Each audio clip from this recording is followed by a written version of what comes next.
या फिर कहें गुस्सा उस आंधी के समान है जिसके शांत होने के बाद ही पता लगता है कि आखिर नुकसान कितना हुआ है।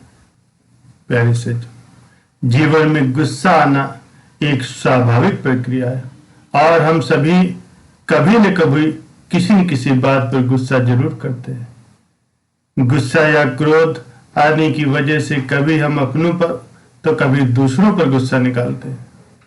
लेकिन क्या आप जानते हैं कि जिस गुस्से में आकर के हम अक्सर दूसरों को भला बुरा कह देते हैं, बिना सोचे समझे हाथ उठा देते हैं, तो वो गुस्सा माचिस की उस तीली के समान है जो पहले खुद जलती है और बाद में दूसरों को जलाती है। जिस गुस्से को व्यक्ति का सबसे बड़ा शत्रु बताया गया है वह उसके लिए बहुत नुकसानदायक होता है और बाद में पश्चाताप करने के सिवाय कुछ नहीं बचता। प्यारे सज्जनों, एक राज्य में एक ब्राह्मण दंपति रहा करते थे। उनकी शादी के कई साल हो जाने के बाद भी उन्हें कोई संतान न हुई, जिसकी वजह से ब्राह्मण की पत्नी काफी दुखी रहती थी। ब्राह्मण जो लोगों को आशीर्वाद दे करके उनके दुख दर्द कुछ हद तक कम कर दिया करता था, वह खुद अपनी पत्नी के दुख का निवारण नहीं कर पा रहा था। ब्राह्मण ने अपनी पत्नी का दुख कम हो इसके लिए एक उपाय निकाला। वो एक नेवला ला करके पत्नी को पालने के लिए उसे दे दिया। छोटे से नेवले को पा करके वो ब्राह्मणी बहुत खुश हुई। उसे किसी बच्चे की तरह बड़े लाड प्यार से पालने लगी। नेवला भी इंसानों से इतना प्रेम पा करके उनमें घुल मिल गया। ब्राह्मण दंपति का भी संतान न होने का दुख कुछ कम हो गया, या यूं कहें कि नेवले को अपनाने से उनका ध्यान उस बात से हट गया। कभी कभी भगवान हमें कुछ वस्तुओं के लिए ज्यादा इंतजार करवाते हैं। ऐसा ही कुछ उस ब्राह्मण दंपति के साथ भी हुआ, क्योंकि वो अपना गम जैसे तैसे भूल ही रहे थे कि अगले ही साल ब्राह्मणी ने एक सुंदर से बच्चे को जन्म दिया। ब्राह्मण और उसकी पत्नी का सुख 4 गुना हो गया। वे अब अपने बच्चे को और उस नेवले को साथ साथ पाल पोस कर बड़ा करने लगे। पड़ोसी उन्हें अक्सर सलाह दिया करते कि नेवले को बच्चे के साथ रखना खतरनाक हो सकता है, क्या पता ये जानवर कब क्या कर बैठे। लेकिन उस ब्राह्मण दंपति को नेवले पर पूरा भरोसा था, क्योंकि जब से वे उसे अपने घर लाए थे तब से लेकर के उसने कभी भी आज तक कोई भी ऐसी हरकत नहीं की थी जो उसे नहीं करनी चाहिए। खैर, ऐसे ही कुछ महीने बीत गए।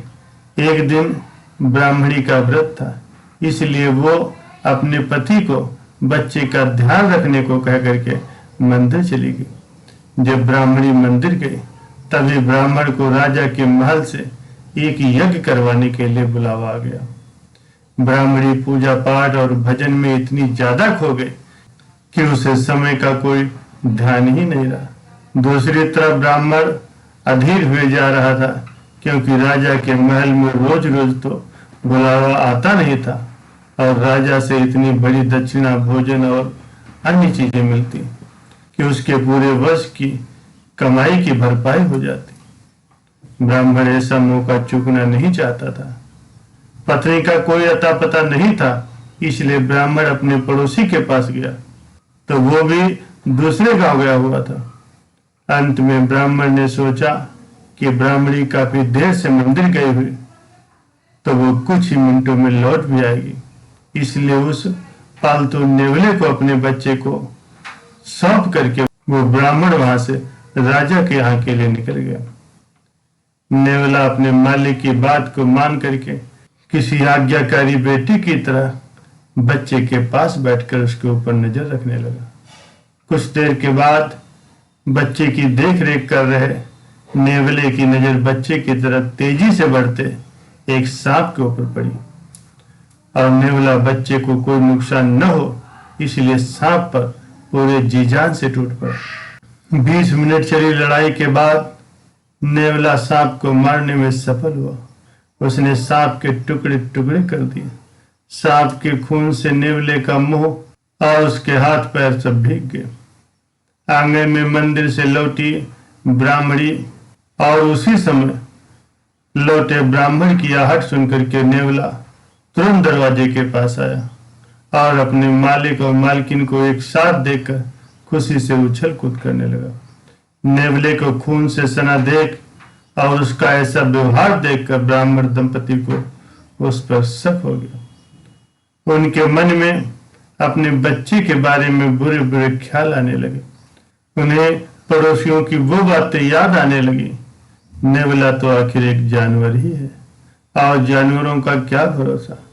ब्राह्मणी ऐसे विचारों के कारण रोने लगी तो ब्राह्मण का गुस्सा और ज्यादा बढ़ गया। उसने बिना सोचे विचारे एक आंगन में पड़ा डंडा उठाया और नेवले को पीट पीट करके मार डाला। इतना सब होने के बाद जब दोनों अपने घर में अपने बच्चे को देखने के लिए दौड़े तो ये देखकर हैरान थे कि उनका बच्चा मजे से खेल रहा था। और उन्हें तब बड़ा झटका लगा जब पालने से थोड़ी दूर सांप के कई टुकड़े पड़े हुए दिखाई दिए। वे दोनों गुस्से से अपना आपा खो करके अपने बच्चे के रक्षक के ही भक्षक बन गए। सच्चाई का पता चलते ही दोनों पश्चाताप की अग्नि में जलने लगे। प्यारे सज्जनों, इस कहानी से हमें यही सीख मिलती है कि हमें गुस्सा नहीं करना चाहिए।